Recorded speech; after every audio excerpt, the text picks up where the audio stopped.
नमस्कार दोस्तों, मैं रोहित कुमार आप सभी लोगों का directstudy.com पे बहुत बहुत स्वागत करता हूँ। आज का क्लास होने जा रहा है, ईवीएस चल रहा है। इससे पहले प्रदूषण चैप्टर मैंने बहुत अच्छे से करा दिया था। जितने भी प्रीवियस ईयर क्वेश्चन पूछे गए सारे करा दिया था। उसके अलावा मॉडल क्वेश्चंस कराया था जो अदर एग्जाम में भी बीपीएससी ने पूछा है। आज के क्लास में हम लोग करने जा रहे हैं पारितंत्र एवं पारिस्थितिकी पिरामिड। ये बहुत ज़्यादा महत्वपूर्ण चैप्टर है। आप देख सकते हैं नीचे ढेर सारे क्वेश्चन अभी मैं कराऊंगा आपको जो प्रीवियस ईयर में आ चुके हैं। आपको पता होना चाहिए नौकरी लेने का सबसे पहला गुरु मंत्र यही होता है कि आप क्या करो, प्रीवियस ईयर क्वेश्चन को ज़्यादा करो। और ये बुक प्रीवियस ईयर का ही बना हुआ है, तो इस पर आपको फोकस मुझे लगता है अच्छे से करनी चाहिए। अंडरस्टैंड? तो बस मेरा साथ दीजिए, मैं आपके साथ हूँ। कोशिश करूँगा हर एक बात अच्छे से क्लियर करके समझाऊँ। ठीक है, चलिए पहला क्वेश्चन शुरू करते हैं। मैं थोड़ा सा इसको बड़ा साइज कर देता हूँ ताकि आपको अच्छे से समझ में आए। चैनल में डिस्क्रिप्शन में लिंक है, वहाँ से जाके आप ज्वाइन कर सकते हैं। बहुत सारे प्लेलिस्ट ऑलरेडी मैं बना के डाल दिया हूँ जहाँ से आपके एग्जाम के लिए बहुत हेल्पफुल होगा। ठीक है, उन सारे प्लेलिस्ट को आप देखिए ज़रूर। साइंस का है डाला हुआ, हिस्ट्री का डाला हुआ, कमाल का सेशन डाला हुआ, पूरा एनसीईआरटी एससीईआरटी बेस्ड डाला हुआ है। क्वेश्चन महामैराथन के नाम से डाला हुआ। प्लेलिस्ट जरूर मेरे चैनल का देखिए। छोटा चैनल समझ के मत ऐसा है कि हाँ फोकस ना करिए, बहुत ज़्यादा मेहनत करिए। इस चैनल पे ऐसे कंटेंट है जो शायद आप बहुत सारे बुक खरीद के भी नहीं प्राप्त कर पाएंगे, वो सारे चीज़ डाला हुआ है। तो चलिए शुरू करते हैं। पहला प्रश्न है, निम्नलिखित में से कौन जंगल में आहार श्रृंखला का प्रतिनिधित्व करता है? ध्यान रखिएगा, जंगल की बात किया है। पादप पौधा को मेढक खाता है। मेढक को कभी देखे घास फूस खाते हुए? ये तो गड़बड़ हो गया। पादप को खरपतवार खाता है, हाँ ये सही है। और खरपतवार को पादप को खरपतवार नहीं खाता है, मतलब कीड़े मकोड़े खाते हैं। तो खरपतवार क्या है पता है? एक तरह का ये भी पादप ही होता है। खरपतवार पादप को ही बोला जाता है। जैसे फसल के बीच में जो बिना चाहा हुआ पौधा पनप जाता है उसको बोलते हैं हम लोग। क्लियर हुई बात है? तो इसका आंसर ये रहेगा, पादप पौधा को हिरन खाता है और हिरन को शेर खा जाता है। तो यही आंसर आपका परफेक्ट जाएगा निकल के। क्लियर हुई बात है? खाद्य श्रृंखला एक तरह से है, देख सकते हैं 2023 में आया हुआ है 1 to 5 क्लास के लिए। आगे मैं दिखाऊंगा 11, 12, 9, 10 सारे क्वेश्चन मैं आपके बीच रखूंगा। बहुत सारे क्वेश्चन है ना मेरे पास, आप टेंशन ना लो। सारे प्रीवियस ईयर है।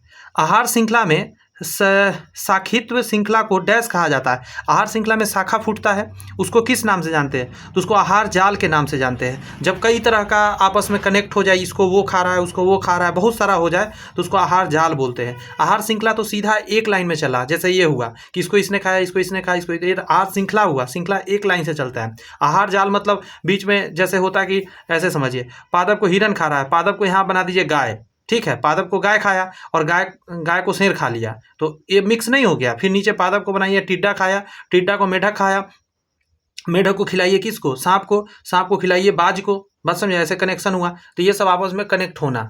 आगे आइए, 2 क्वेश्चन अच्छे से क्लियर हो गई बातें।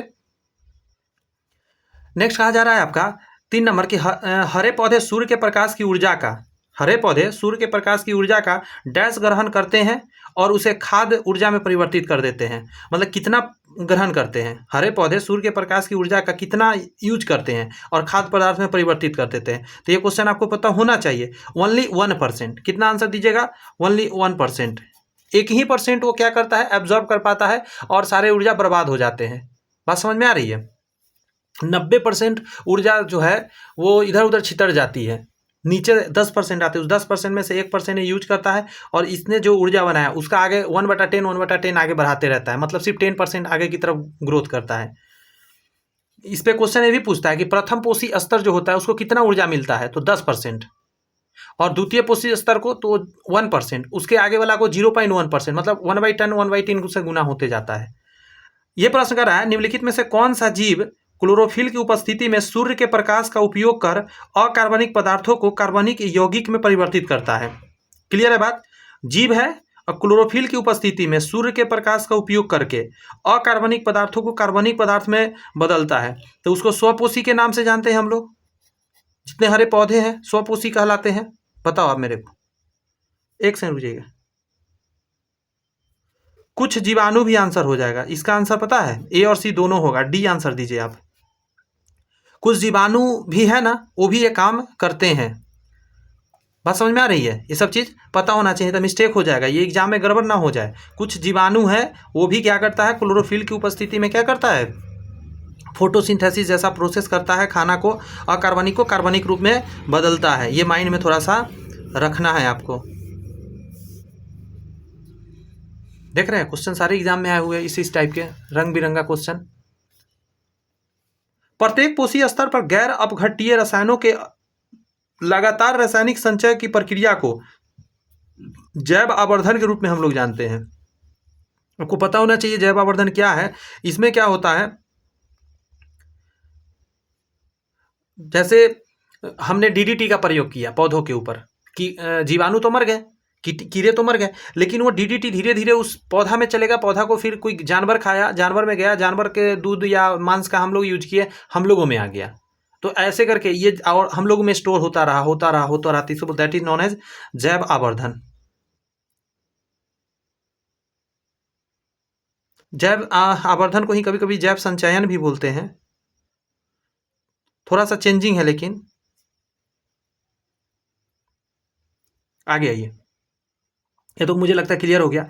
जनसंख्या की वहन क्षमता किसके द्वारा निर्धारित की जाती है? जनसंख्या की वहन क्षमता किसके द्वारा निर्धारित की जाती है? तो कह रहा है जन्म दर, सीमित संसाधन, जनसंख्या वृद्धि दर और उपयुक्त में से एक से अधिक और कोई नहीं। तो 6 का आप आंसर दे देंगे सीमित संसाधन। संसाधन ही बताता है कि कितना जनसंख्या बढ़ेगा या घटेगा। आप एक बात और, खाना कम है तो जनसंख्या लाजमी है कमेगा, खाना जितना ज़्यादा होगा उतना ज़्यादा जनसंख्या बढ़ेगा। क्लियर है बातें। पारितंत्र में क्वेश्चन कह रहा है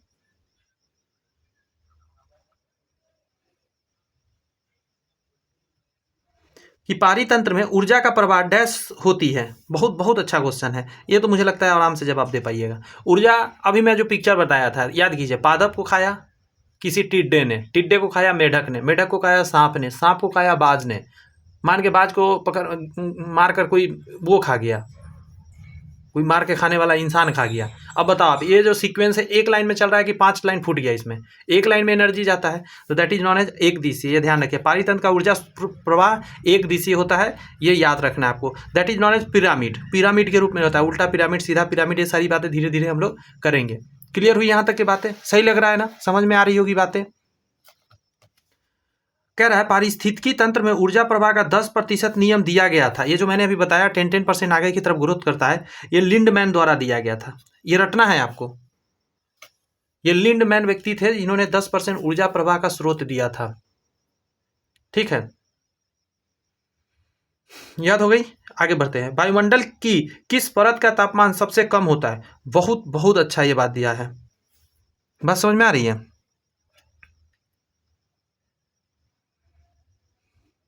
आंसर देना इसका परफेक्ट क्या हो जाएगा आपको पता है? इसका दीजिए आप मध्य मंडल का।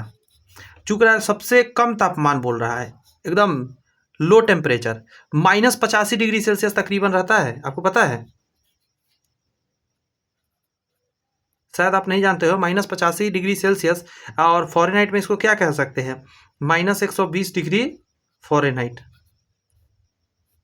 -120 डिग्री फॉरेनहाइट या 85 डिग्री सेल्सियस के करीब होता है। क्या आप ये लेयर जानते हैं? आपको पता है कैसे कैसे लेयर है? मैं लिखूँ क्या? एक सेकंड दीजिए मुझे, मैं थोड़ा सा लिखता हूँ आपके लिए, क्योंकि ये लेयर पता होना चाहिए, यहाँ से क्वेश्चन बनते हैं। जैसे यहाँ देखिएगा थोड़ा सा, सबसे जो नीचे में आता है ट्रोपोस्फियर बोला जाता है उसको, ठीक है, ट्रोपोस्फियर आता है। आप इसी लेयर को जब आगे की तरफ बढ़ाएंगे तो इसके ऊपर में जो आता है उसको बोलते हैं हम लोग स्ट्रेटोस्फियर।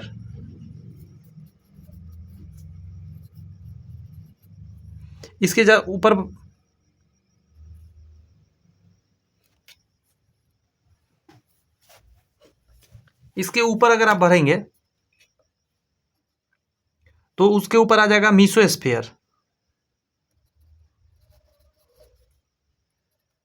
उसके ऊपर पढ़ेंगे तो थर्मोस्फियर।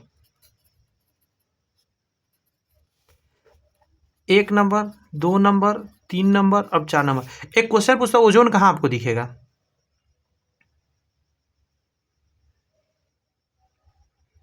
ओजोन जो आपको लेयर दिखेगा स्ट्रेटोस्फियर में दिखेगा, आपको इसमें रहेगा तकरीबन। ट्रोपोस्फियर के सबसे ऊपरी पार्ट पे रहता है। सबसे नीचे जो हम लोग जहाँ पे अभी हैं वो उसको ट्रोपोस्फियर बोलते हैं। ट्रोपोस्फियर हम लोग जहाँ रहते हैं, ठीक है, तकरीबन 10,000 के मीटर की ऊंचाई तक रहता है। उसके ऊपर में अगर आप जाएंगे तो ओजोन लेयर मिलता है हमको तकरीबन 20,000 से लेकर 30,000 तक के। उसके अगर ऊपर के तरफ और बढ़ते हैं आप तो स्ट्रेटोस्फीयर लंबा चौड़ा एक पट्टी बनता है, उसके ऊपर आपको मीसोस्फीयर हो जाता है। उसके ऊपर जाएंगे तो आपको थर्मोस्फीयर मिलेगा। ये 4 लेयर इस तरीक़ा के चलता है, थोड़ा सा ध्यान रखिएगा। इसलिए मैं बता दिया कि शायद याद रहे आपको। ट्रोपोस्फीयर हम लोग जहाँ रहते हैं ट्रोपोस्फीयर, ठीक है, टॉप क्लास का बंदा हम लोग है ना, इसलिए ट्रोपोस्फीयर हम लोग के पास रहता है। जो पृथ्वी पर बंदा है वही टॉप क्लास का है ना, इसलिए ट्रोपोस्फीयर हम लोग के पास रहता है, ठीक है। उसके ऊपर स्मार्ट लोगों के लिए है तो स्ट्रेटोस्फीयर है, उसके बाद मीसोस्फीयर है, ठीक है। सबसे ऊपर में है थर्मोस्फीयर। थर्मोस्फीयर से तो नाम से ही लगता है, थर्मो मतलब हीट, तो मीसोस्फीयर के ऊपर ही होगा। और सबसे ज़्यादा जो हम बताए हैं अभी आपको ठंडा है वो मीसोस्फीयर के ही बताए हैं।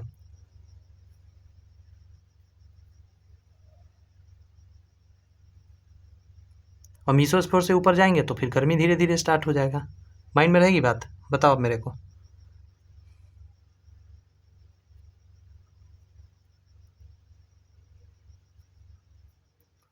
आगे बात बढ़ाता हूँ।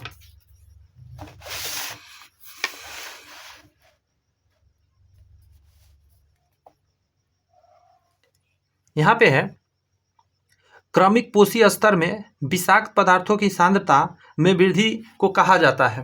क्रमिक पोषी स्तर में विषाक्तता पदार्थ की सांद्रता आगे की तरफ बढ़ रहा है, तो इसको हम लोग बोलते हैं जैव आवर्धन। जो ये विषाक्त पदार्थ आगे की तरफ बढ़ रहा है उसको जैव आवर्धन के रूप में हम लोग जानते हैं। कुछ देर पहले मैंने आपको बताया है।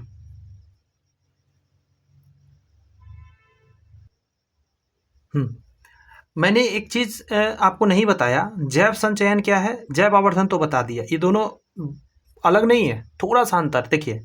जैव आवर्धन होता है एक पोषी स्तर से दूसरे पोषी स्तर में विषाक्त पदार्थों को आना जाना, मतलब सॉरी आना नहीं, जाना आगे की तरफ। और कहीं पे पोषी स्तर पे अगर रुक गया वो जो हानिकारक चीज़ है और स्टोर होने लगा, उसको जैव संचयन बोलते हैं। तो यहाँ क्या लिखा, क्रमिक पोषी स्तर में विषाक्त पदार्थों की सांद्रता में वृद्धि को कहा जाता है, मतलब आगे की तरफ वृद्धि हो रही है तो जैव आवर्धन कहलाएगा। लेकिन बोले किसी पोषी पदार्थ में जैव आवर्धन पदार्थ का स्टोरिंग होना, स्टोरेज होना क्या कहलाता है, जैव संचयन कहलाता है। निम्नलिखित में से कौन सा स्वस्थाने मतलब इन सीटू संरक्षण के अधीन शामिल नहीं है, समझे। तो स्वस्थाने मतलब उसी जगह पे संरक्षित कर देना, जो चीज़ जहाँ पे है वहीं पे अगर आप कर दे तो उसको इन सीटू कहा जाता है, ठीक है। ये थोड़ा सा समझना है इस चीज़ को। तो आंसर दीजिएगा वनस्पति उद्यान, ये नहीं है। जैसे वन्य जीव अभयारण्य हो गया और राष्ट्रीय उद्यान हो गया, ये इन सीटू है। निम्नलिखित में से कौन सा स्वस्थानीय यानी इन सीटू संरक्षण के अधीन शामिल है, अगर रहता तो वन्य जीव अभयारण्य और राष्ट्रीय उद्यान कहलाता। लेकिन इन सीटू में शामिल नहीं है, मतलब स्वस्थानीय संरक्षण के अधीन शामिल नहीं है, तो वनस्पति उद्यान हो जाएगा। अच्छा, एक होता है एक्स सीटू, एक होता है इन सीटू। क्या आप जानते हैं इन चीज़ों को? नहीं जानते तो मैं बताता हूँ, जरा गौर से सुनिएगा। देखिए, अगर मैं बात करूँ, पहले मैं किसका बात करूँ, इन सीटू का कर लेता हूँ, ठीक है। तो इन सीटू में क्या क्या आता है उसको सुनिएगा। एक तो मैंने बताया राष्ट्रीय उद्यान, उसके बाद बताया वन्य जीव अभयारण्य। इसके अलावा भी आता है जैसे समुदाय एवं संरक्षण, ठीक है, आगार, समुद्री संरक्षित क्षेत्र हो गया, पवित्र उपवन कहलाता है इसको, ठीक है, ऐसा भी है। जैव मंडल आगार भी कहलाता है, आगार मतलब रिजर्व। अब एक्स सीटू का भी नाम जानिए कुछ। एक तो आपके सामने है वनस्पति उद्यान, क्लियर हुई बात है। जैसे बीज बैंक हो गया, बीज बैंक, जीन बैंक हो गया, जहाँ जीन को स्टोर करा जाता है, बीज को एकत्रित करके रखा जाता है लंबे समय के लिए कि उसका जो खत्म ना हो। निम्न तापीय संरक्षण हो गया, वनस्पति उद्यान हो गया, चिड़ियाघर कहलाता है, चिड़ियाघर। और वृक्ष उद्यान हो गया, वृक्ष उद्यान, चिड़ियाघर। चिड़ियाघर तो आप जानते भी है, गए भी होंगे आई थिंक।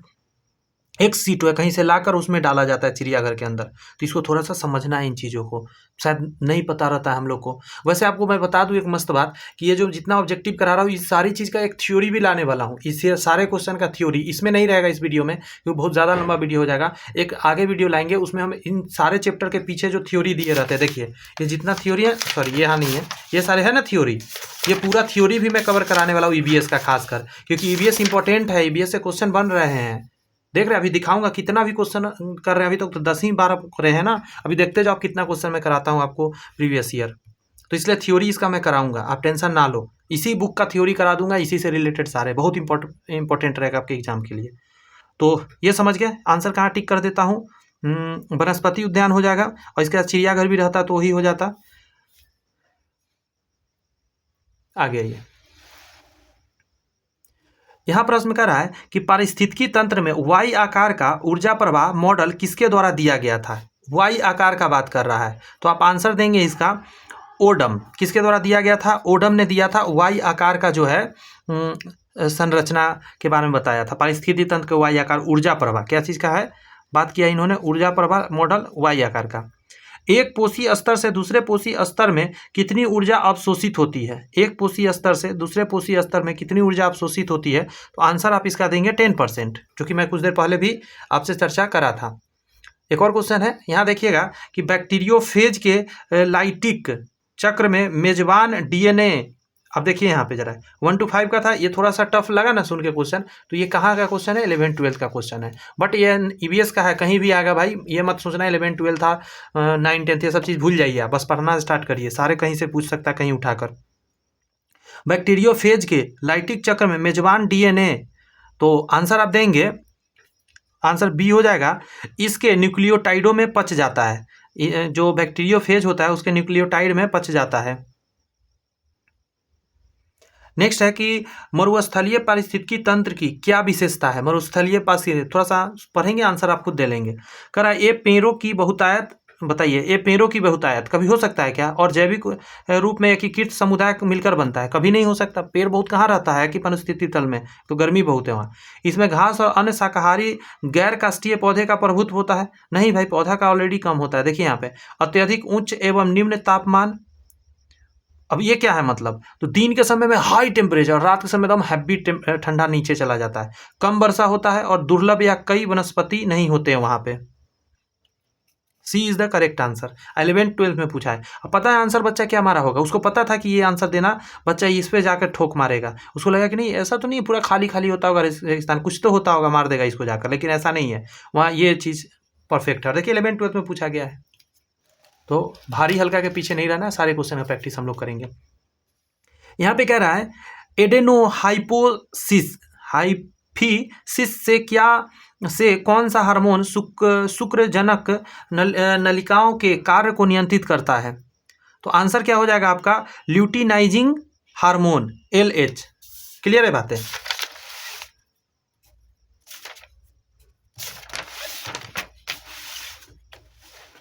जवाब दे जरा इस क्वेश्चन का। निम्नलिखित में से कौन सा एंजाइम एपिडीमिसिस द्वारा निर्मित होता है? देख सकते हैं 11th-12th का क्वेश्चन पूछा गया है, आपका आंसर आराम से दे पाएंगे। इसका आंसर ना 1 से ज़्यादा हो जाएगा, पता है आपको। देखिएगा यहाँ पे एसिड फॉस्फेट है,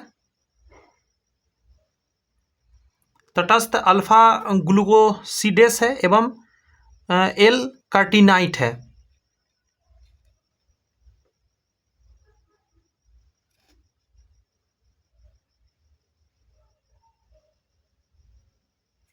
एक तो आपको ये हो जाएगा एल कार्टिनॉइड, शुक्राणु में रहता है, तो ये हो जाएगा एक, और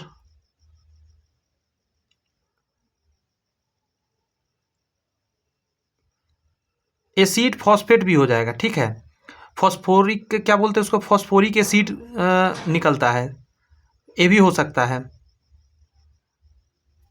ये भी हो जाएगा, अल्फा ग्लूकोसिडेस ये भी हो जाएगा। ठीक है, इसका तीनों आंसर आएगा, इसलिए डी आंसर दे दीजिए इसको। ये सभी जो है एपीडीमिस का निर्माण होता है यहाँ से।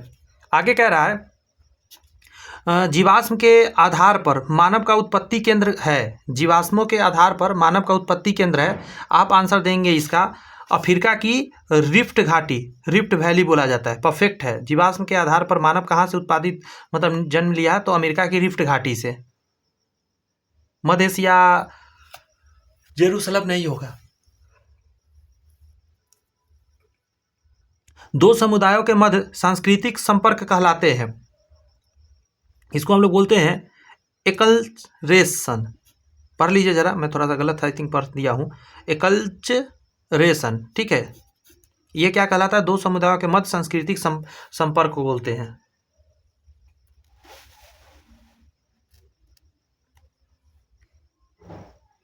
यहाँ पे है कि वह जानवर जो मुख्यतः मांस खाता है निम्नलिखित में से क्या कहलाता है। मांस खाने वाला आपसे पूछ रहा है।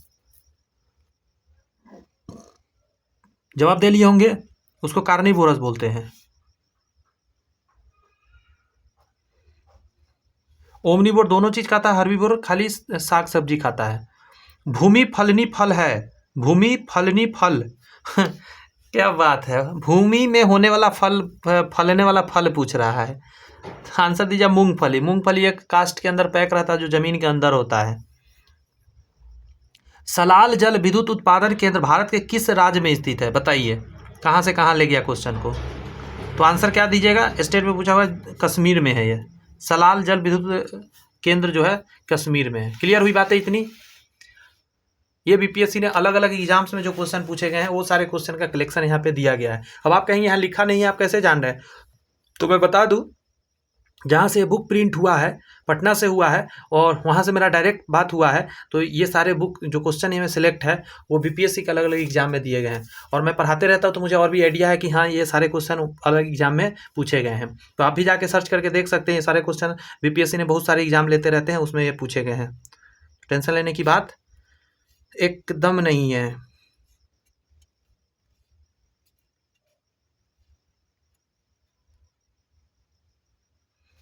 यहाँ पे कहा जा रहा है खाद्य श्रृंखला यानी फूड चेन के आधार पर जीवधारी होते हैं। तो प्रकाश संश्लेषी पौधे, ये क्या मतलब लिखा गया है कि आधार पर, मतलब कहाँ से शुरू होता है। प्रकाश संश्लेषी पौधा से होता है, स्वपोषी पौधा से शुरू होता है, उत्पादक वही तो होता है। खाद्य श्रृंखला वहीं से तो शुरुआत होता है। पहले वो खाना बनाएगा, फिर हम लोग उसको लेके खाएंगे, फिर आगे बढ़ेगा। आगे कह रहा है पारिस्थितिकी तंत्र के दो घटक होते हैं। क्या बात है। तो इसको जैविक घटक और अजैविक घटक के रूप में बांटते हैं। तो जीवीय कहिए और अजीवीय कहिए, मतलब जीवित और अजीवित। क्लियर हो रही है बात। नेक्स्ट है निम्नलिखित, आगे बढ़ाता हूँ थोड़ा सा। निम्नलिखित को खाद्य श्रृंखला कहते हैं। भोजन के स्रोत के पास अनेक प्राणियों से बनी खाद्य श्रृंखला। आगे कह रहा है खाद्य ऊर्जा का हरे पौधे से उपभोक्ता जीवधारियों की श्रृंखला द्वारा स्थानांतरण। That is the right, sorry this is the right. क्यों ऐसा कहेंगे, क्योंकि खाद्य ऊर्जा का हरे पौधे से स्टार्ट हुआ ना, हरे पौधे से, और उपभोक्ता जिसको खाने वाला जीवधारियों की श्रृंखला द्वारा स्थानांतरण आगे की तरफ। This is the right answer. भोजन के स्रोतों के पास अनेक मानवों से बनी हुई मानव श्रृंखला नहीं, भोजन के स्रोतों के पास अनेक प्राणियों की बनी श्रृंखला नहीं, ये दिस इज द राइट। यहाँ है कि पारिस्थितिकी तंत्र की परिभाषा क्या है। तो कह रहा है कि अनेक पौधे और प्राणियों का स्थानीय सहवास। पारिस्थितिकी तंत्र की परिभाषा क्या देंगे, अनेक पौधे और प्राणियों का स्थानीय सहवास, मतलब रहन सहन। समझे, बी इज द 100% करेक्ट। जैसे कह रहा है देखिए, पौधे और सूक्ष्म जीवों के विभिन्न समुदायों और उसके भौतिक रासायनिक वातावरण। तो पौधा और सूक्ष्म जीव सिर्फ थोड़े ना होगा, पारिस्थितिकी तंत्र का बात कर रहा है। आगे कह रहा है पौधे, प्राणी और सूक्ष्म जीव के विभिन्न समुदाय उसके भौतिक रासायनिक वातावरण के साथ, उसके भौतिक रासायनिक वातावरण के साथ, क्या वातावरण के साथ, ये तो अधूरा बात छोड़ दिया। अनेक पौधे और प्राणियों का स्थानीय सहवास कहलाता है, पारिस्थितिकी तंत्र की परिभाषा कहलाएगा। ठीक है,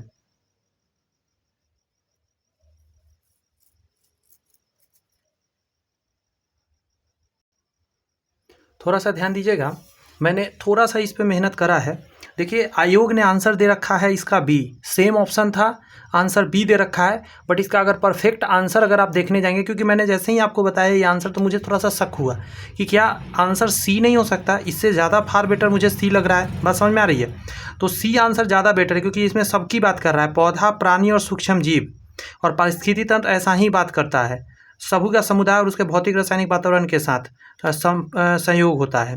तो इसलिए ये आंसर ज़्यादा परफेक्ट है इससे, लेकिन आयोग ने इसको आंसर दिया था, एग्जाम में आया था। तो वैसे ही तीनों डिफिनीशन क्या चीज़ का है, पारिस्थितिकी तंत्र का भी है। इसमें देखिए पौधा और सूक्ष्म जीव कह रहा है, और इसमें पौधा, प्राणी और सूक्ष्म जीव तीनों चीज़ कह दिया। इसमें अनेक पौधे और प्राणियां कह रहा है, तो ये भी तो वही बात कह रहा है। बट इस स्थानीय सहवास का मतलब एक जगह मिलजुल कर रहते हैं, सो एक दूसरे का हेल्प करते हैं, और वही चीज़ ये कह रहा है।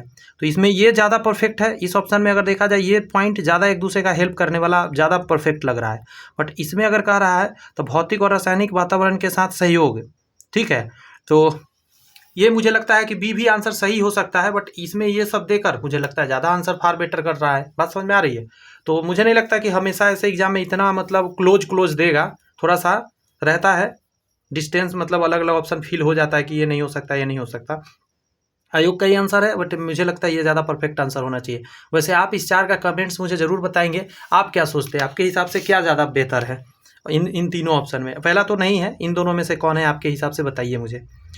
या आप किसी और भैया दीदी जिनसे आप पता कर सकते हैं, ज़रा पता करके कमेंट्स में डाल दीजिएगा, ताकि अदर स्टूडेंट को हेल्प हो सके। शायद मैं ना बता पा रहा हूँ इन दोनों में कौन पर फार बेटर है। अगर आपके कोई जानकार में है तो ज़रूर आप बताइए, या आप खुद जानते हैं तो आप बताइए मेरे को कमेंट्स में, मुझे बड़ी खुशी होगी। यहाँ कह रहा है जीव वैज्ञानिक संतुलन पाया जाता है, जीव वैज्ञानिक संतुलन पाया जाता है तो उत्पादक, उपभोक्ताओं और अपघटकों के बीच में। आंसर सी देना सही रहेगा। ठीक है, जीव वैज्ञानिक संतुलन की अगर बात करें तो उत्पादक जो बनाता है, उपभोक्ता खाने वाला, अपघटक जानते ही होंगे।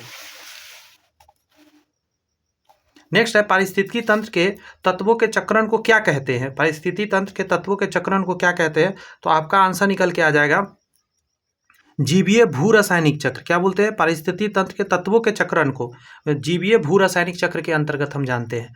पृथ्वी पर जीव के अस्तित्व के लिए सर्वाधिक महत्वपूर्ण आधार क्या है? जीव के अस्तित्व के लिए सर्वाधिक महत्वपूर्ण आधार क्या है? तो आंसर क्या दिया? पृथ्वी ग्रह का पर्यावरण। यहाँ का जो पर्यावरण है ना, यही अस्तित्व का सबसे बड़ा कारण। ऐसा पर्यावरण है कि सब जीवधारी आराम से रह पाते हैं।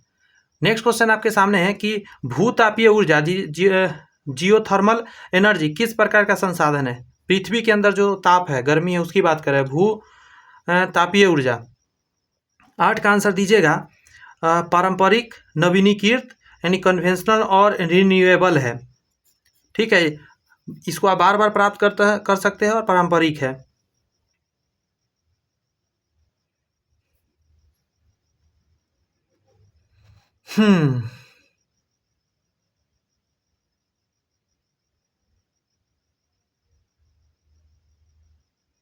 आगे बढ़े थोड़ा। 9 कह रहा है कि निम्नलिखित में सही युगल कौन सा है? तो आंसर क्या दीजिएगा? सी परफेक्ट हो जाएगा। उष्णकटिबंधीय वन, स्तंभ पुष्पिता यानी कॉलीफ्लोरी कह सकते हैं इसको, ये इसका परफेक्ट है। पुरानी दुनिया का मरुस्थल ये क्या है पता नहीं, नई दुनिया का मरुस्थल ये सब नहीं है। इसका आंसर दीजिएगा उष्णकटिबंधीय वन, स्तंभ पुष्पिता। अच्छा, पोषण रीतियाँ बनी होती है, पोषण रीतियाँ बनी होती है, तो आंसर दीजिएगा खाद्य श्रृंखला से जुड़े हुए जीवधारियों से। पोषण रीतियाँ कैसे बनती है? तो खाद्य श्रृंखला के जुड़े हुए जितने जीवधारी है उससे बनते हैं। जैसे पौधा हो गया, उसको कीड़ा खाया, चिड़िया खाया, बाज खाया। ठीक है, यह है पोषण रीति। पोषण स्तर कह सकते हैं, रीति को ही पोषण रीति के स्तर कह सकते हैं, ऐसा कुछ। निम्नलिखित, थोड़ा सा ऊपर करूँ, निम्नलिखित के बीच कोई अंतर नहीं है। बताइए जरा किसके बीच में कोई अंतर आप नहीं देखते हैं? क्लियर हुई बात है? दिए क्या जवाब? प्राथमिक उपभोक्ता और शाकाहारी दोनों एक ही चीज है ना। प्राथमिक उपभोक्ता क्या है? उत्पादक। और शाकाहारी भी क्या, सॉरी, प्राथमिक उपभोक्ता कौन है? जो शाकाहारी को मतलब उत्पादक को खाता है ना, हरे पौधे को खाता है, और उसी को शाकाहारी कहते हैं।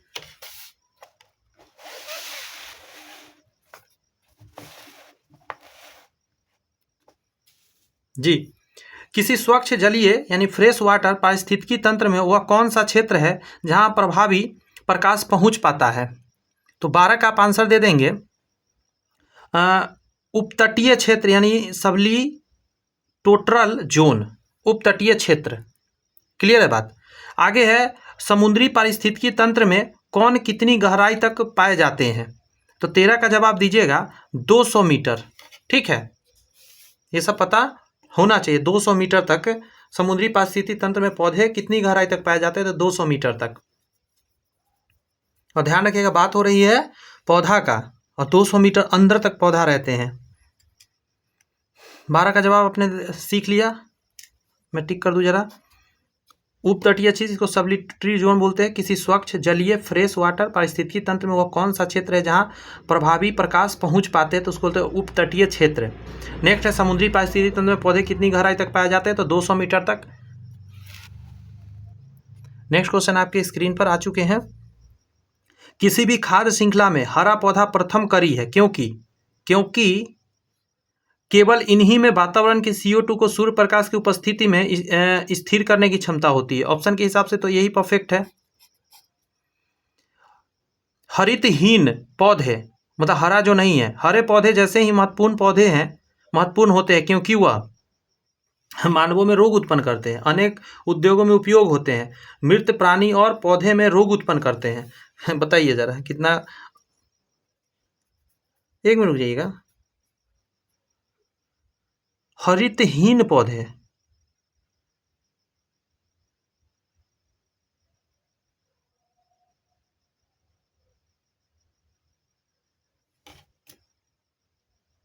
हरितहीन पौधा क्यों महत्वपूर्ण है?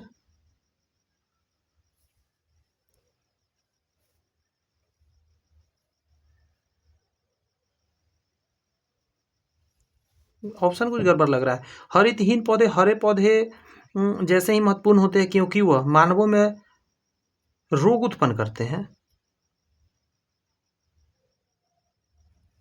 ये क्वेश्चन कुछ गड़बड़ लग रहा है दोस्त, मैं जरा एक बार नेट से इसको सर्च करता हूँ, ठीक है? इस क्वेश्चन में क्या है, क्वेश्चन रियल में पता करते हैं।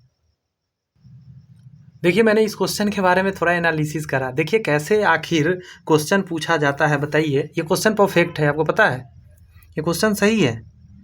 हरितहीन पौधे जो हरा नहीं है, हरे पौधे जैसे ही महत्वपूर्ण होते हैं क्योंकि वह, आप जान लीजिए, मानवों में रोग उत्पन्न करते हैं। ये आंसर सही है। मतलब ये महत्वपूर्ण है, ये नहीं सोचिए कि हम लोग के लिए महत्वपूर्ण है, मतलब क्या वो काम करते हैं, असल में गुण पूछना चाह रहा है ये क्वेश्चन। बात समझे? एक तरह से प्रॉपर्टीज आपसे जानना चाह रहा है। तो प्रॉपर्टीज यही है कि ये मानवों में रोग उत्पन्न करते हैं जो हरा नहीं होते। सोचने की बात है, कैसे घुमा कर क्वेश्चन पूछता है। अच्छा, बहुत लोग सोच लेगा कि इसमें मशरूम सोचेगा, मुझे पता है इसका आंसर क्या सोचेगा, मशरूम, और वो टिक करेगा अनेक उद्योगों में उपयोगी होता है। अरे भाई, मशरूम उद्योगों में उपयोगी कहाँ होता है? वो तो खाने में उपयोगी है। इसलिए आंसर समझ के थोड़ा सा देना है, घुमा कर क्वेश्चन कभी कभी पूछता है। अच्छा लगा ये क्वेश्चन, कमाल का पूछा हुआ था। लेकिन कह रहा है प्राकृतिक पारिस्थितिक तंत्र में अब घटकों के अंतर्गत आते हैं। प्राकृतिक पारिस्थितिकी तंत्र में अब घटकों के अंतर्गत क्या आते हैं? तो आप आंसर देंगे केवल जीवाणु और कवक आएंगे। प्राकृतिक पारिस्थितिकी तंत्र में अब घटकों के अंतर्गत जीवाणु और कवक आते हैं। सूक्ष्मजीव तो बहुत तरह के, सारे थोड़े ना आते हैं। आगे कहता है वह जल अप्लवित यानी सबमर्ज पौधे कौन सा है जो सदैव जल की सतह के ठीक नीचे ही पाया जाता है? तो आंसर दीजिएगा आप लेमना, ठीक है? फिर से सुनिए, वह जल अपलवित यानी सबमर्ज पौधे कौन सा है जो सदैव जल की सतह के ठीक नीचे ही पाया जाता है? उसको लेमना बोलते हैं। क्लियर हुई बातें? यहाँ पे कह रहा है कि क्राउन साइनेस नामक परिदृश्य कहाँ मिलता है? आपका आंसर होगा शीतोष्ण वनों में बसंत के दिनों में मिलता है। यहाँ ये मैच कॉलम है, मतलब सॉरी मैच कॉलम नहीं, इसके बारे में दे रहा है क्या सही क्या गलत पूछ रहा है। कह रहा है उपयुक्त में कौन सा सही नहीं है? पहला है जलोदविद, जल की अधिकता जहाँ रहता है। कह रहा है हाइड्रीला बैलिसनेरिया, कुमुदनी, कमल, सिंघारा जिसको कि ट्रापा बोलते हैं, कमल को निलंबो बोलते हैं, कुमुदनी मतलब निम्फिबिया, सॉरी निम्फिया, ये सारे ये सही है। जलोदविद ये सारे जल में ही होते हैं, ये परफेक्ट आंसर दिया गया है। मरुदविद जहाँ जल का अभाव होता है। केर, जाल, खेजरी, आकराबेर, खिपरेरी। तो इसमें जो है ना, इसमें कुछ गड़बड़ी लग रहा है। बात समझ में आ रहा है?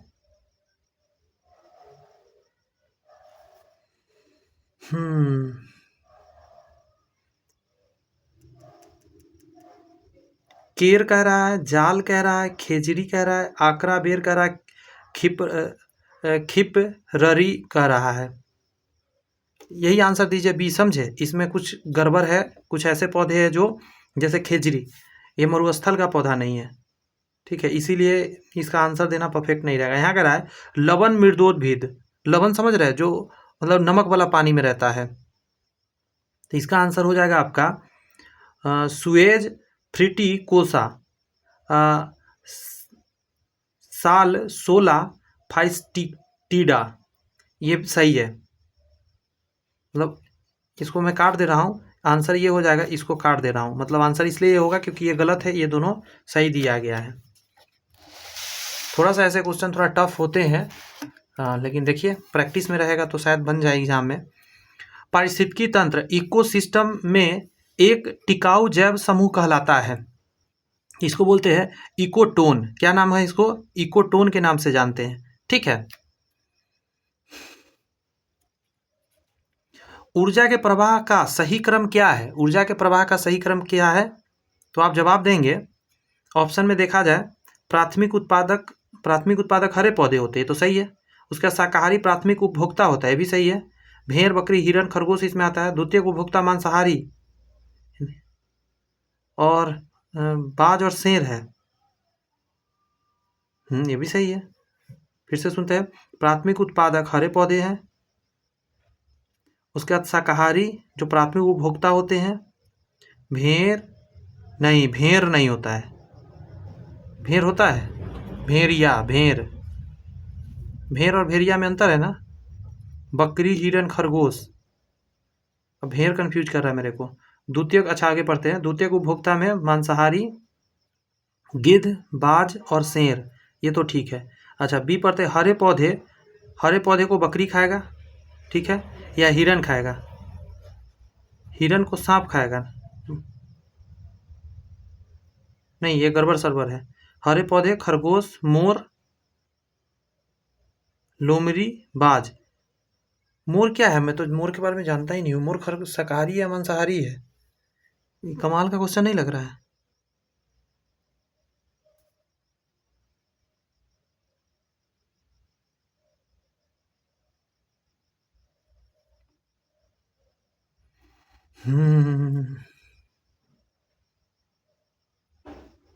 ध्यान दीजिए, इसको सारा करेक्ट करते हैं। ऊर्जा के प्रवाह का सही क्रम है, इसका आंसर पहला देना परफेक्ट रहेगा। देखिए, प्राथमिक उत्पादक होते हैं, प्राथमिक उत्पादक हरे पौधे होते हैं।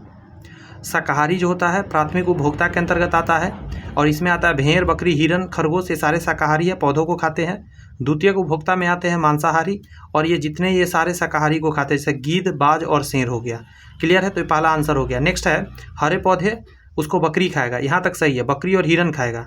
क्या इसके बाद हिरण और बकरी को सांप खाते हुए देखे हैं कभी?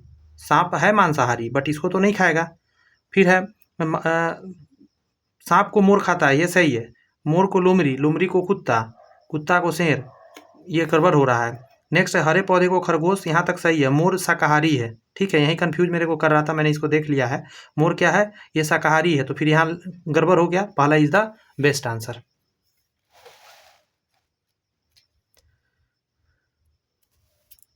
क्वेश्चन नंबर 22 पढ़ा जाए। 22 का रहा है, निम्नलिखित में से कौन सी खाद्य श्रृंखला पोखर, झील या समुद्र में होती है? तो आप आंसर देंगे इसका, शैवाल, पादप प्लवक, ठीक है, शैवाल, पादप प्लवक इसको बोलते हैं। छोटे जंतु प्लवक बोलते हैं, और बड़ी मछलियाँ, जी हाँ, यहाँ छोटी मछली भी बीच में आप डाल सकते थे, तो ये सही क्रम है, ठीक है। बड़ी मछली छोटी मछली को, छोटी मछली जंतु प्लवक को, जंतु प्लवक पादप प्लवक को, ये सही है सीक्वेंस। घास को कीट को मेढक, मेढक को पक्षी, लेकिन पूछ रहा है पोखर और झील की बात किया था, ये तो घास पोखर में होता नहीं है, इसलिए गलत हो जाएगा। और घास, हिरन तो पानी में होता है ही नहीं। ये कह रहा है, किसी वन के पारितंत्र में शेर का कौन सा खाद्य स्तर यानी ट्रॉपिकल लेवल होता है? वन में कितने लेवल पे आते हैं? देखिए, पहले तो एक होता है, गौर से सुनिएगा, उत्पादक को खाने वाला क्या है? तो शाकाहारी को खाने वाला मांसाहारी, तो तीसरा नंबर पर आता है, तो आंसर हो जाएगा T3। एक खाद्य करी के घटकों को इस प्रकार सजाया जा सकता है, देखिए जरा क्या सजाया जा सकता है। एक खाद्य करी के घटकों को इस प्रकार, यानी उत्पादक को खाएगा शाकाहारी को खाएगा मांसाहारी, मांस को खाएगा सर्वोच्च मांसाहारी। तो घटनाक्रम में एक तत्व से दूसरे में पहुंचने वाली ऊर्जा का क्या होगा? यह अन्य खाद्य करी द्वारा फिर से पकड़ ली जाती है, यह वातावरण में चली जाती है, इसके फलस्वरूप एक अधिक बड़ी अपघटक आबादी बन जाती है। अच्छा क्वेश्चन है, 24 का आंसर दे दीजिए आप। फिर ये वातावरण में चली जाती है, क्या कि वो लास्ट में मरेगा फिर वातावरण में आ जाता है। आगे कह रहा है कि वह खाद्य करी जिसमें सूक्ष्मजीव उत्पादक समुदाय के ऊर्जा प्रचुर यौगिकों को विघटित करते हैं, वो क्या होते हैं। अच्छा नहीं क्वेश्चन है, बढ़िया क्वेश्चन में आएगा। कह रहा है कि वह खाद्य करी जिसमें सूक्ष्मजीव उत्पादक समूह के ऊर्जा प्रचुर यौगिकों को विघटित करते हैं, उसको बोलते हैं डेट्राइट्स खाद्य करी के रूप में इसको हम लोग जानते हैं। बात समझे। थोड़ा सा ये सब टेक्निकली बात है, जो नहीं पता होगा उनको दिक्कत हो सकता है एग्जाम में, इसलिए ये सब सारे कुछ सुने रहिए, जवाब आप दे के आएंगे, आपको बड़ी खुशी मिलेगा। किस रूप में अपघटक उत्पादकों जैसे होते हैं, किस रूप में अपघटक जो है उत्पादकों के जैसे हो जाते हैं। तो दोनों ही जीव के रूप में अन्य रूपों के लिए ऑक्सीजन उत्पन्न करते हैं। बात समझ में है। ये जो अपघटक भी होते हैं ऑक्सीजन उत्पन्न करते हैं, इसीलिए ये परफेक्ट आंसर हो जाएगा, उत्पादक के जैसा ही बिहेव करता है। समझ रहे हैं। एक प्राकृतिक खाद्य जाल यानी फूड वेब, तो आंसर हो जाएगा में केवल चरने वाली बालों की खाद्य करियाँ होती है। फिर से सुनिए, एक प्राकृतिक खाद्य जाल यानी फूड वेब में केवल चरने वालों की खाद्य करियाँ होती है।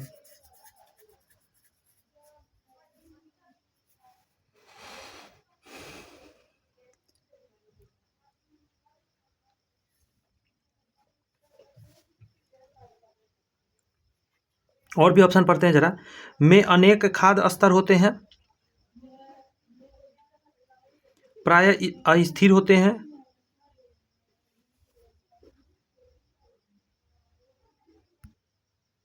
यहाँ पे एक चीज समझिएगा, यहाँ पे थोड़ा सा करेक्ट करना होगा क्वेश्चन में। एक प्राकृतिक खाद्य जाल फूड वेब में अनेक खाद्य स्तर होते हैं, तो ये तो सही है, बहुत सारे स्तर होते हैं ना खाद्य स्तर। उसके बाद कर रहा है प्राय अस्थिर होते हैं, तो ये भी सही बात है, स्थिर नहीं होते हैं, तो ये दो सही है, इसलिए डी आंसर देना सही रहेगा। ये तो किसी हाल में सही नहीं है, ठीक है, तो डी इसका परफेक्ट आंसर जाएगा।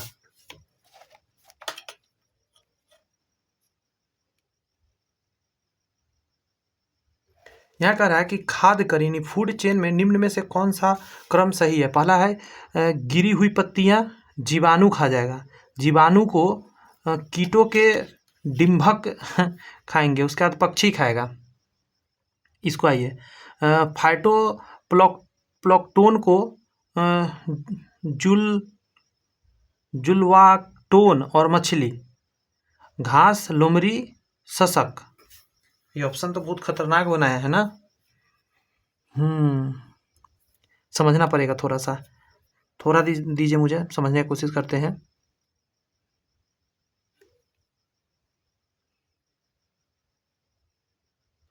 देखिए फाइटोप्लैंक्टन जो होता है ना, बहुत छोटा जीव है जो समुद्र में पाया जाता है, और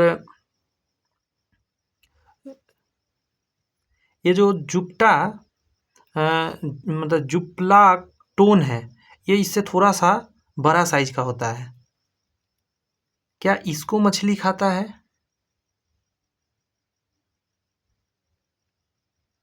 यहीं पे थोड़ा सा कन्फ्यूजन हो रहा है।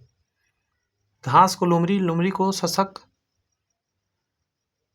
ये भी गड़बड़ है। गिरी हुई पत्तियां को जीवाणु, कीटों के डिंभक और पक्षी।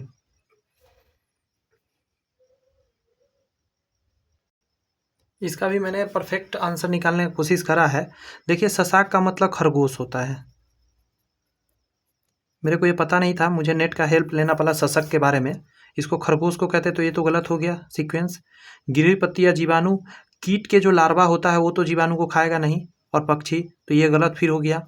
आंसर यही होगा, ये समुद्र में पाया जाने वाला ये है प्रोसेसिंग। तो फाइटोप्लैंक्टन को जुप्लाक्टोन खाता है, उसको मछलियाँ खा जाती है, परफेक्ट आंसर है, ठीक है। और ये क्वेश्चन एग्जाम में आया हुआ है। नाइट्रोजन चक्र में नाइट्रोजन यौगिकीकरण जीवाणु किस प्रकार योगदान देते हैं। तो AN2 को वापस वायुमंडल में पहुंचा देते हैं।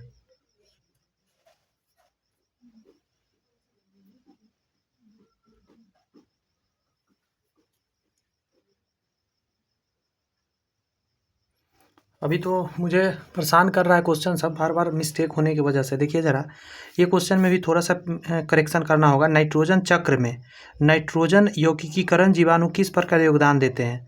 तो एक होता है नाइट्रोजन स्थिरीकरण जीवाणु, वो क्या करते हैं, नाइट्रोजन को नाइट्रेट में बदलते हैं, नाइट्रोजन को नाइट्रेट में बदलते हैं, तो ये ऑप्शन तो हो नहीं सकता। आप एक गौर से सुनिएगा, इस क्वेश्चन में क्या है, नाइट्रोजन यौगिकीकरण जीवाणु। तो ये क्या करते हैं, जितने पौधे वगैरह मर जाते हैं तो उसके जितने भी नाइट्रोजन के जो पार्ट्स होते हैं उसको कहाँ डालते हैं, मिट्टी में डालते हैं। तो फिर वायुमंडल तो आंसर देना सही नहीं होगा कि नाइट्रोजन को वापस वायुमंडल में डालते हैं। हाँ, नाइट्रोजन को वापस पर्यावरण वायुमंडल के जगह पर डाल दीजिए कि पर्यावरण में डालते हैं, तो फिर सही हो जाएगा। ठीक है, तब ये भी सही हो जाएगा, ऐसे में अभी सही नहीं है, ये तो दोनों ऑप्शन हो ही नहीं सकता। ठीक है, यहाँ पे है आपका कि एक तंत्र में उत्पादक, प्राथमिक उपभोक्ता, द्वितीयक उपभोक्ता, अपघटक और उच्चतम ऊर्जा किसमें होगी। तो उस उच्चतम ऊर्जा आपका होगा उत्पादक के पास। सबसे ज़्यादा ऊर्जा कहाँ पे होगा, उत्पादक ही बना रहा है ना खाना, तो उत्पादक के पास होगा। क्लियर है बातें। किस कर जिस दर से प्रकाश ऊर्जा कार्बनिक यौगिकों की रासायनिक ऊर्जा में परिवर्तित होती है वह इकोसिस्टम की होती है। फिर से सुनिए, किस दर से प्रकाश ऊर्जा कार्बनिक अणुओं की रासायनिक ऊर्जा में परिवर्तन होती है वह इकोसिस्टम की होती है। आंसर हो जाएगा ग्रॉस द्वितीय उत्पादक, ग्रॉस द्वितीयक उत्पादक कहलाता है। नेक्स्ट क्वेश्चन है कि बढ़ती जाति संघनात्मक सम्मिश्रता की दृष्टि से निम्नलिखित में से कौन सा एक क्रम सही दर्शाता है। तो 32 का आंसर हो जाएगा समष्टि, फिर स्पीसीज, फिर समुदाय, पारितंत्र। ये परफेक्ट आंसर रहेगा।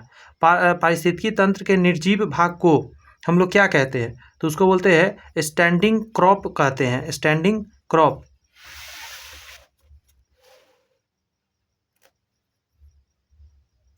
जीव भर का पिरामिड उल्टा होगा, भार का पिरामिड उल्टा होगा, तो आंसर क्या देना परफेक्ट रहेगा, बताइए जरा। तालाब, मुझे लगता है तालाब परफेक्ट हो जाएगा आंसर, समझे। वजन के हिसाब से, भार के हिसाब से उल्टा हो जाएगा तालाब के अंदर। निम्नलिखित में से कौन सा जीवाणु NO2 को NO3 में बदल देते हैं, समझे। तो आंसर नाइट्रोबैक्टर जीवाणु उसको बोलते हैं। यहाँ है कि भूमि पारिस्थितिकी तंत्र में प्रवेश करने वाले प्रकाश की मात्रा है, समझे। तो आंसर हो जाएगा आपका 400 से 500 देना सही रहेगा। एक जलीय वातावरण में रहने वाले सूक्ष्म दर्शक जंतु तथा पादप सामूहिक रूप से क्या कहलाते हैं। तो इसको हम लोग कहते हैं, अभी जो मैं बताया था थोड़ा देर पहले, प्लाक्टोन्स कहलाते हैं। क्या है इसमें, एक जलीय वातावरण में रहने वाले सूक्ष्म दर्शक जंतु एवं पादप। यहाँ पे है कि जीबोम बायोम्स जिसको बोलते होते हैं। तो आंसर क्या दीजिएगा इसका, जंतु तथा पादपों के प्रमुख पारिस्थितिकी समूह। आगे है, निम्नलिखित में से कौन प्रदूषण संकेतक पौधा है। तो आंसर क्या हो जाएगा आपका, लाइकेन। SO2 प्रदूषण को बताता है।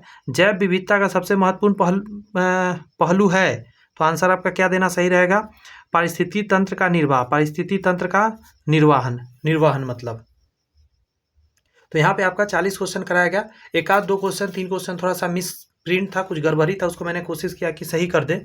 तो बस आपसे यही रिक्वेस्ट है, अगर वीडियो अच्छा लगा है तो लाइक कर सकते हैं वीडियो को, और चैनल सब्सक्राइब करके बेल आइकन जरूर प्रेस करिए, क्योंकि इसके बाद जो वीडियो मैं ला रहा हूँ, मतलब क्लासेज ला रहा हूँ, और ये क्लास इसी, देख लीजिए, मैं थोड़ा सा, ये देखिए, बहुत प्यारा चैप्टर है, पूरा आपकी स्क्रीन पर ये रहा, जैव विविधता संरक्षण एवं पर्यावरणीय गतिविधि। इससे भी क्वेश्चन ऑलरेडी एग्जाम में पूछे जा चुके हैं। जी हाँ, ढेर सारा क्वेश्चन पूछा गया है, हर क्लास में 9, 10 का है, 6, 11, 12 का है। और उसके बाद एक चैप्टर और बचेगा जिसका नाम है पर्यावरण मुद्दे। पर्यावरण के मुद्दे जो है ना, क्या इसके बाद भी है चैप्टर, हाँ एक चैप्टर और रहेगा, पारितंत्र के घटक, समझे। तो चलिए, all the best, bye bye, thank you. आपसे बस इतना ही रिक्वेस्ट है, चैनल सब्सक्राइब कर बेल आइकन जरूर प्रेस करिए ताकि वीडियो आया नेक्स्ट तो आप तक मिल सके। सारे प्रीवियस ईयर क्वेश्चन कराऊंगा, इसलिए टेंशन ना लीजिएगा।